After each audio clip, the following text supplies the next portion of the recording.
What's good, everybody, and welcome back to the channel for another episode of our Brooklyn Bulls expansion draft only franchise here on MLB The Show 23. It is off-season time, putting on my businessman suit to make some businessman decisions.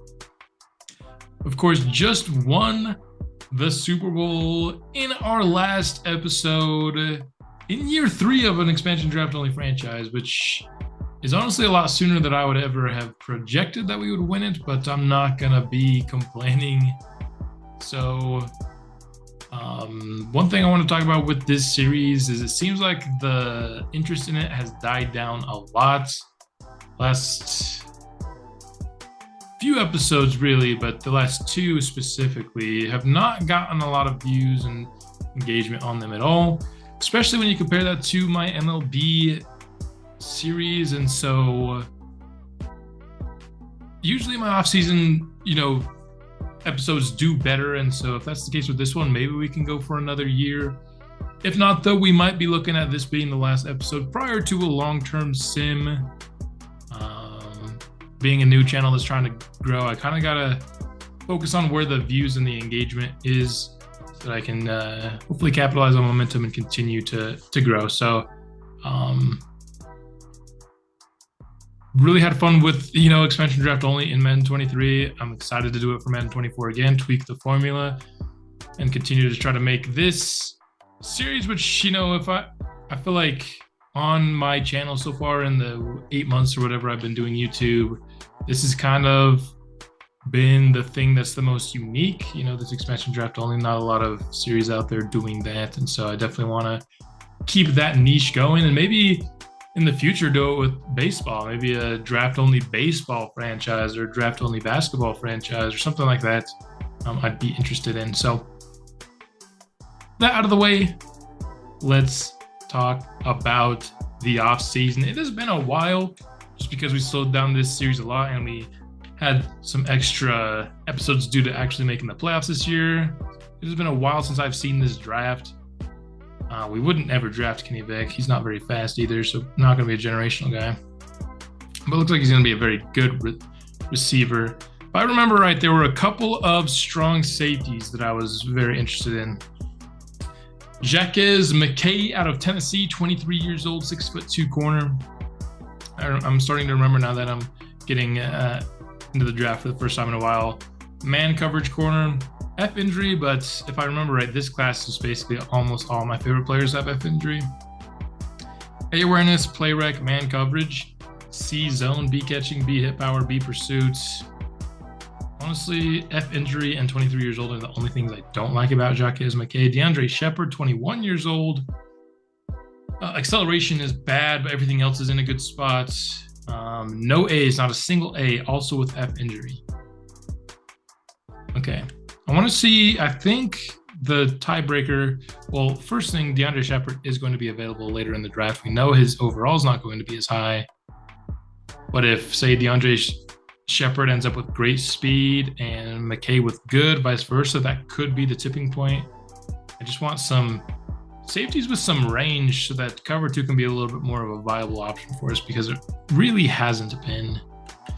And just in terms of speed plus acceleration, McKay is at least going to have better acceleration, so he's probably going to have better range. But again, are we going to be able to select him? And if this is in fact our last offseason, I'm probably going to be pretty aggressive, trading even next year's draft picks or whatever I need to get this team set up for a successful long-term sim, if that's what's going to be happening, or just trying to win a second Super Bowl in a row. I also remember the best player in this class is Mike Hendricks. He looks like a generational running back. Obviously, I would love that. It would suck to draft him and then never play with him. But he could be a good piece, especially if we're going to be doing long-term simming, considering Rashad Grimes doesn't want to be here. And there are a lot of guys that are coming up for contract soon that do not have interest in re-signing with our team. And so running back, I don't feel like is going to be something that I'm going to want to overpay.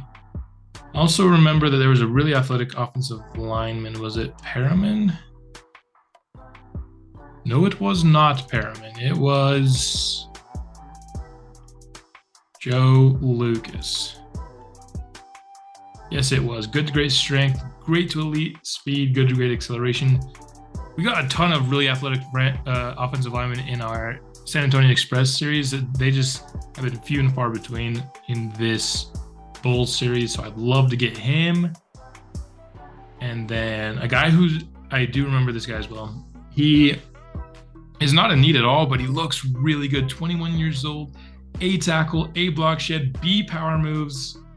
The speed, you're like, speed and acceleration, you're like, but he's listed as an end. He's being compared to a lot of, edge players. And so maybe you'd like strength to be elite and not good to great. As long as it ends up with great, I think I'd be super in on this.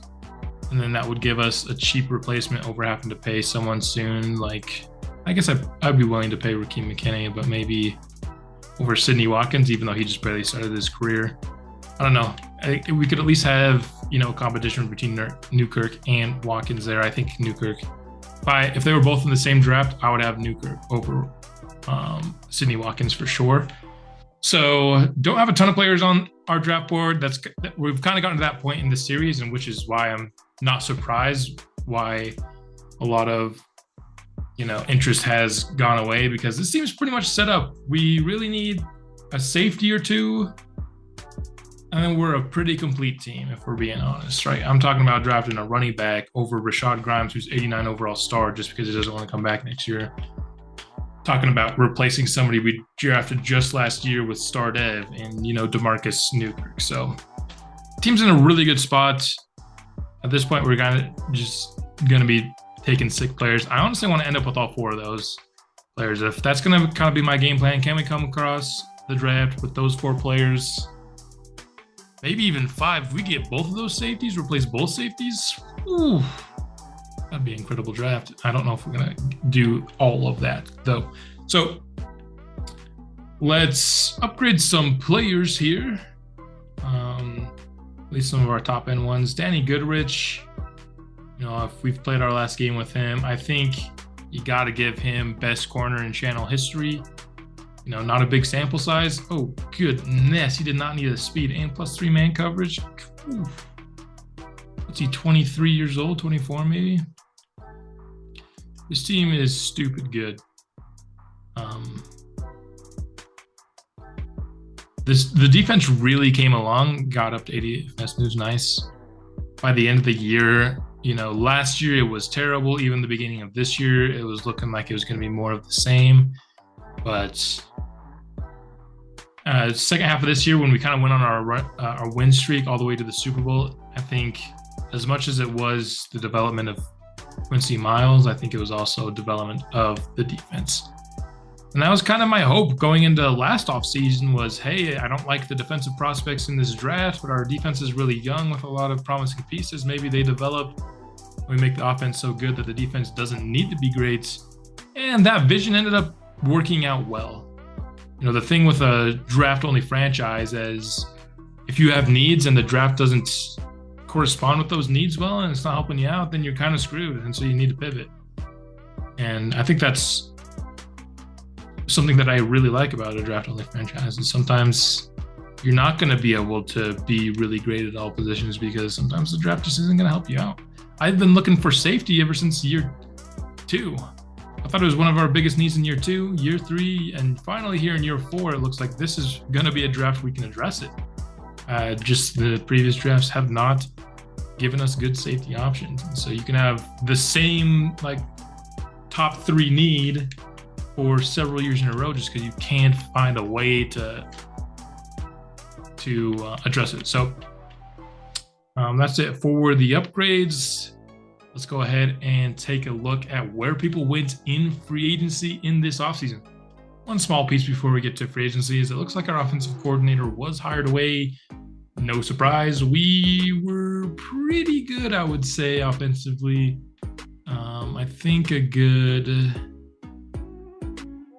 have plenty of,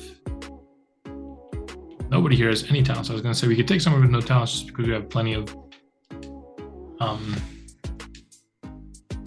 what do you call them, skill points. But it looks like we were forced to do that anyway. So welcome Carlos Harris is going to be our offensive coordinator for next season and maybe beyond that. Looks like Deacon Burgess is up for a 5th-year option. I wonder if we should pick that. Yes, please. Let's pick it up. He's the best player in football. I think the playoffs proved that when the games became must-win, we looked his way early and often, and he came through for us early and often. And it looks like we also have the 5th-year option for Rakeem McKinney. And I think that's an easy pickup for me as well. He has been really good, especially I feel like from the interior, he is a menace. Here we are for free agency recap. It looks like the top of free agency was very running back heavy. Zeke will be going to Tampa Bay. Dalvin Cook to Green Bay. Alvin Kamara remains unsigned. That's interesting. Tyler Lockett will go to the Commanders. Green Bay making some splashes here with Jordan Davis. Various Ward to LA. Dante Jackson to my Philadelphia Eagles. And a few more signings. Doesn't look like our division was too involved early on in free agency. So no big additions for them is good news for us. Let's also now take a look at mock draft 5, which is of course much more important for us. And it looks like if we want Mike Hendricks, we have to trade up to number 3. And then Jacques McKay is going at 5. Can we somehow squeeze out 2 top 5 picks? I don't know if we can, but let's go ahead and look at Jacques McKay. His now physicals, great speed and elite acceleration. That's 4.4 speed at 6'2" at safety. Yes, he's 23, but at this point in the franchise, it's not as important. Obviously, I always prefer younger players, but when you're kind of already in the Super Bowl window and this guy's going to be better next season than Shepard, we know that. That's helps things out. And then Mike Hendricks, a 4.31. We're trading for him, dude. Whether we play next season or not, that's just the guy I want. And then DeAndre Shepard, dang it, why? Okay, so he's up 42, which means he's going around pick 50. And even though they don't show the second round in mock draft, so it looks like we could snag him in the second round, perhaps. Let's see what his final physicals were. Great speed, decent. So he actually has the same exact 40s, I think, as McKay, right? Wasn't he 4.47 in the combine, 4.41 pro day? We know 40 doesn't mean anything, though, and we know McKay is going to have a much better acceleration. Andrew Shepard's going to be better in zone, though, which I do like. I like to have a higher baseline for zone in my safety just because I hate spending upgrade points on zone for safety. I like putting it on hybrid, which I feel like gives you zone just as much as zone does, but also gives you a lot more man coverage. We can get him a lot later, wouldn't require the trade up. Interesting. So DeAndre Shepard wouldn't have to trade up for. We could maybe even get trade up from 8 to 3 for Hendricks. Get Shepard with, we have the Green Bay second round pick as well from a trade that we made last offseason. So we could get maybe Hendricks and Shepard with those 2 picks. Or we get aggressive trade up both times, probably having to use a first rounder next year to do so. Could be worth it. Let's just see what it would take to trade up to number 3 with Washington. So our first rounder next year is projected to be number 4 overall. Madden, I think, really needs to fix this for next season, or Madden 24, I mean. The year after's projection should be the same as the current year, not 2 years ago, because if a team improved, it's just a very easy thing to take advantage of. And if we weren't towards the end of the series, maybe I'd feel a little bit bad about taking advantage of the game like this. But I think even like a 4 and a 5, just because our first next year is projected 4, let's see if they'll take it, and they will. That is a steal. Of course, we don't have a first rounder next year, We now have 2 top 10 picks in this draft. You know, the Eagles talked about how unfair it is that a Super Bowl team have the 10th overall pick. We got 4 and 8 coming off a Super Bowl victory, no less. 3 and 8. What am I talking about? Still have 2 seconds as well, our own and Green Bay's. Could we pull off McKay, Shepard, and Hendricks? We'd have to trade up from 8 to 5. Why not see what that costs? I'm going to see if I can trade up 3 spots for a 5th. Probably not going to work, I would think, but oh my goodness. This game's busted, man. I talked about it in the AFC Championship game where in Madden 24, I'm going to try to make more realistic trades. Even though I said all of Madden 23 that wasn't the focus of the franchise, I just think it turns out if you don't hold yourself to realistic trade standards, you can make a super team pretty fast in an expansion draft only franchise. So I learned my lesson here. I got 2 examples of it. I thought with the Express it was just because we were getting sick draft classes. It turns out Madden just generates sick draft classes. And so I kind of have to restrict myself a little bit. And that will be something that I plan to do in the future of this franchise. And so taking a look here, we want our big 5. We could potentially go Hendricks, McKay. I'm not going to be heartbroken if we don't get Shepard. So I think we stick, and if Shepard makes it to 40, we take him, and then we try to get, it's going to take at least one more trade up with 96 to get probably back into the 2nd round. Maybe that takes a pick next year. Again, I'm pretty nonchalant about trading next year's picks at this point because they're so overvalued. So I'd be easily willing to do that. Could maybe get our big 5, something that would just be stupidly overpowered. We don't need this many players. Our team's already stacked, but we could get them. You're not going to see any complaints from me. And welcome to the start of the 2026 NFL Draft. Can the Super Bowl champion Brooklyn Bulls go from pretty dang good to stupidly overpowered with a good draft here? Kenny Vick, not going to be a speedy guy, but looked like a really good receiver at the top. It was just, we have 3 really good receivers. We were never going to do that. Titans go quarterback, Teddy Smith. And whether we need it or not, Mike Hendricks is going to be the pick here. I think he's a generational back. Let's just see how good he is. 96 speed, 95 acceleration. He's faster than Kevon Simmons was. Kevon Simmons came out with 93 speed, I do believe. So it's really good jumping for, in case you ever want to throw a jumped out ball down the sideline. But Mike Hendricks, welcome to the squad. And then Saints go Teddy Bush, and that means that the second guy that we really wanted is also on the board. Not a very really realistic scenario at all, I know, but I mean, we're a team full of make-believe players. We got hidden development once again with Jaquez McKay, 92 speed, 95 acceleration at 6'2". This is the kind of range that I think could really make a difference in making sure that the success we saw late in the season from our defense can translate into season 4. Back up once again, round 2, pick 8.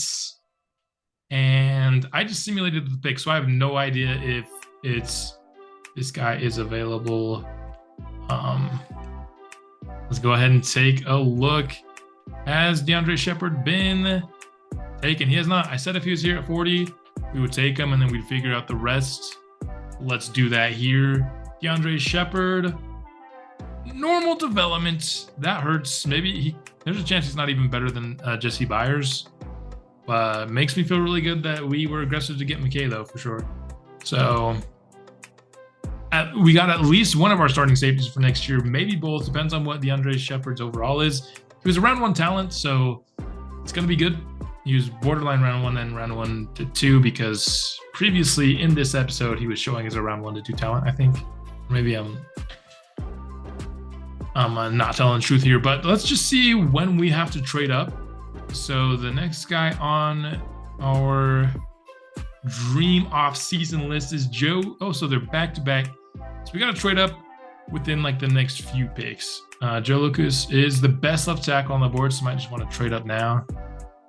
And then DeMarcus Newkirk is the second best. So let's just see if it's possible for us to trade up for the next 2 picks.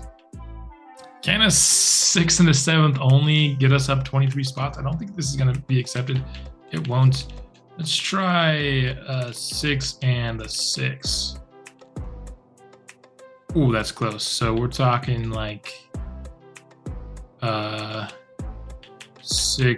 and next year's 5th should get it done. And it will. We got pick 41.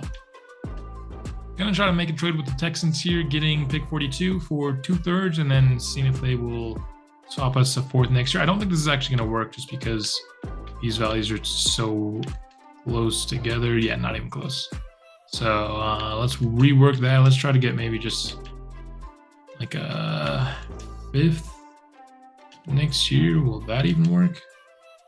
Let's just do it for 42. Still not accepted. So yeah, me trying to get that other pick was never going to work. Oh boy. The 6 next year going to be enough to push it through? Yes, it is. We are. I said I was fine for trading picks next year, and we have certainly done that aggressively. We have a 7th. Maybe we'll try to. We only have a 2 and a 7 next year. So hopefully there's a really good player in the 2nd round for us next year, because that's the only guy we're going to be able to select. So we got the next 2 picks, though.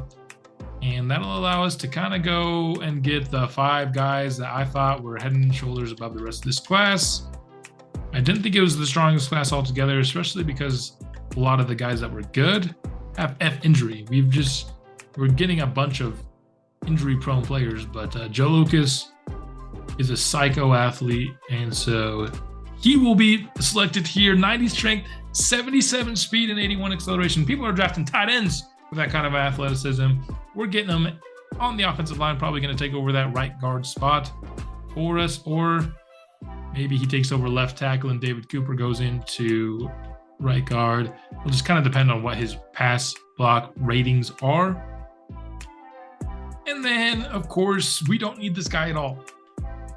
I just think he's one of the better players in the class here in DeMarcus Newkirk. Great strength, solid speed and acceleration. A, play rec. A, block shed. A, tackle. B, power moves. B, awareness. This guy just looks really sick. He's normal dev. Obviously, that's unfortunate, but I'd be pretty shocked if he wasn't in the mid-70s and overall. So I'm happy to take that here at 42.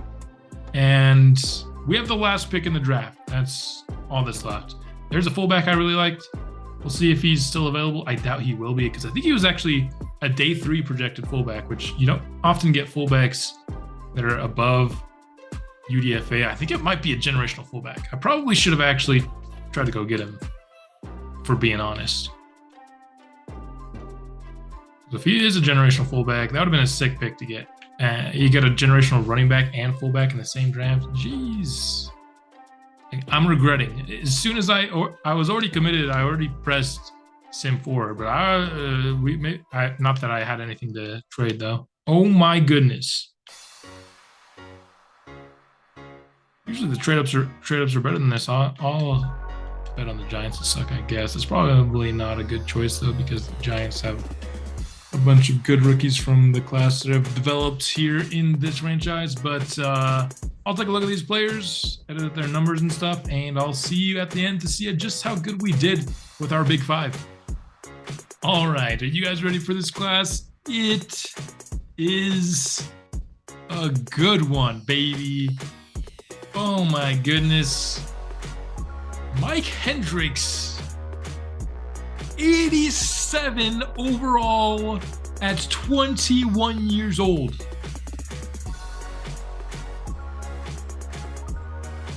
'99 juke move. I actually hadn't seen these yet. I knew he was 87 overall. My goodness. Kevon Simmons was an incredible back. I'm sorry, but Mike Hendricks is better than Kevon Simmons. Holy, at least coming out. Kevon Simmons, of course, proved his value in multiple years in the Express franchise, but I think if you gave Mike Hendricks whatever. Kevon Simmons has 4 years of experience playing the game with him. Oh my gosh, dude.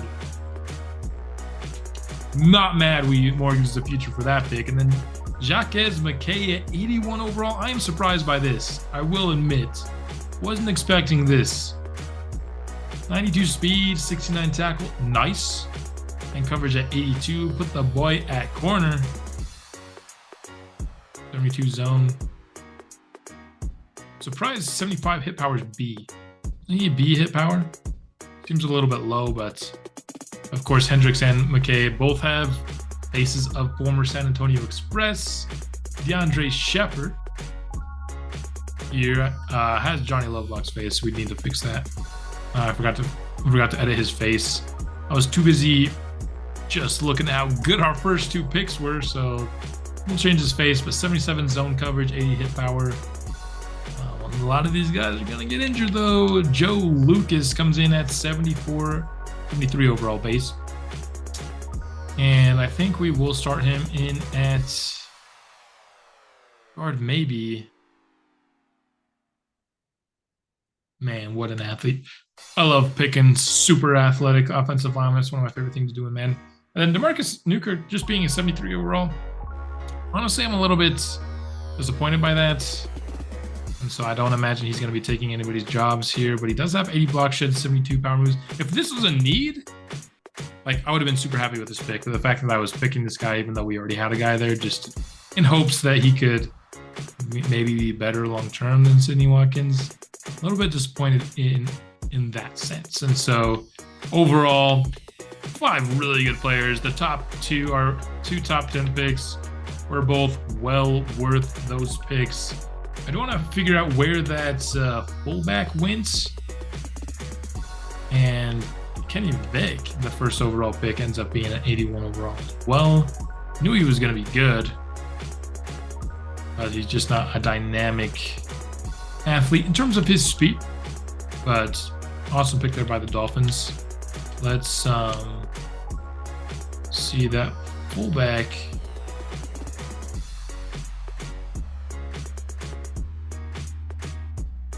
Turns out he wasn't that good, or he wasn't picked. So I should have drafted him with our 7th if he was there. I just assumed because he was a day 3 guy. I was like, there's no way he's going to be there. He was there. That's a major L. But 3 guys were far and away. It went from 81 down to 76 for the 3rd best to the 4th best player in this class.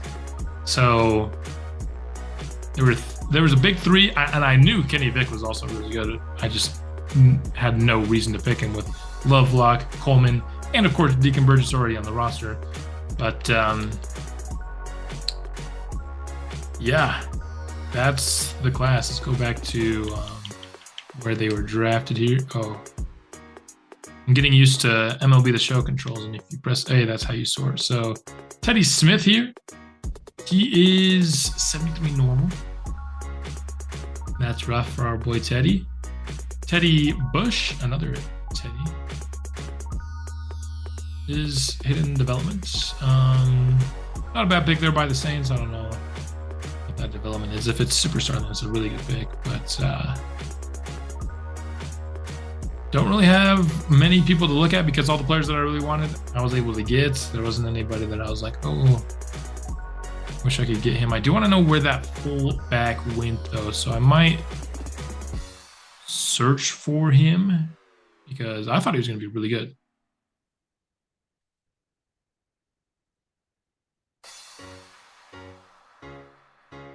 Here he is, Larry Jenkins. He is 72 star. His lead block was A, and it's 90 with 82 speed, 90 lead block. Okay, so yeah, really good fullback. I didn't have to go very far. He was on the first team on the list. I want to see his star development. It's not like a generational fullback or anything, but I thought it had the chance to be. This is going in the 5th round to Chicago. So I think the last thing we got to do is really just kind of look at our division, and that'll be it.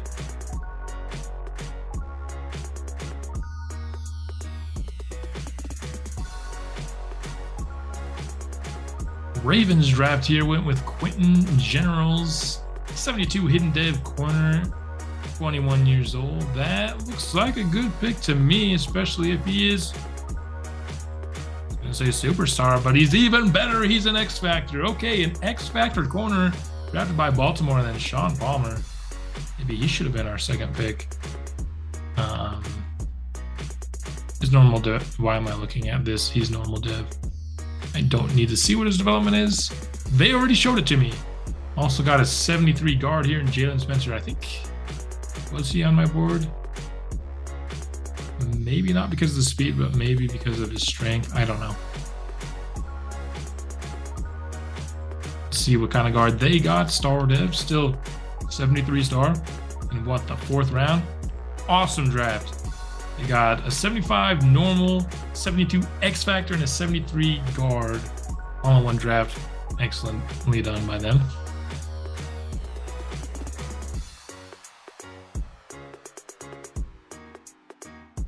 Cincinnati came out and started with a 76 overall tight end. Ooh, baby. That's a good tight end. Not as great of a run blocker, but 88 speed, 85 catching, 90 acceleration. That's done by the Bengals there. And then a 74 hidden dev center who looks pretty solid. Probably didn't have him on my board because of that speed, though. I do like my speedy offensive line. He is star dev, but so far we've looked at 2 people in the division. They both look. What is up with this guy's traps? Goodness, boy, hide those things under your shoulder pads, perhaps. Tyrell Broughton, 70 running back as well. So I'd say thus far our division, including ourselves, is 3 for 3.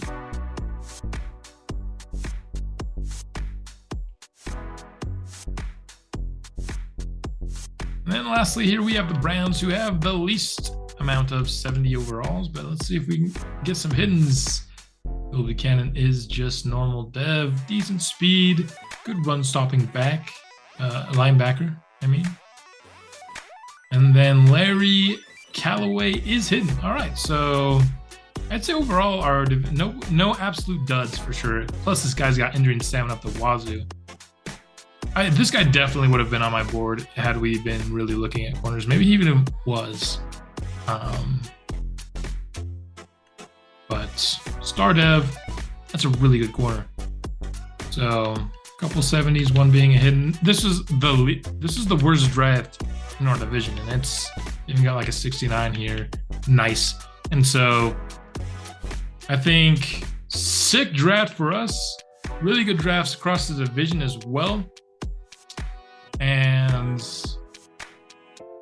that is really what we're all focusing on here.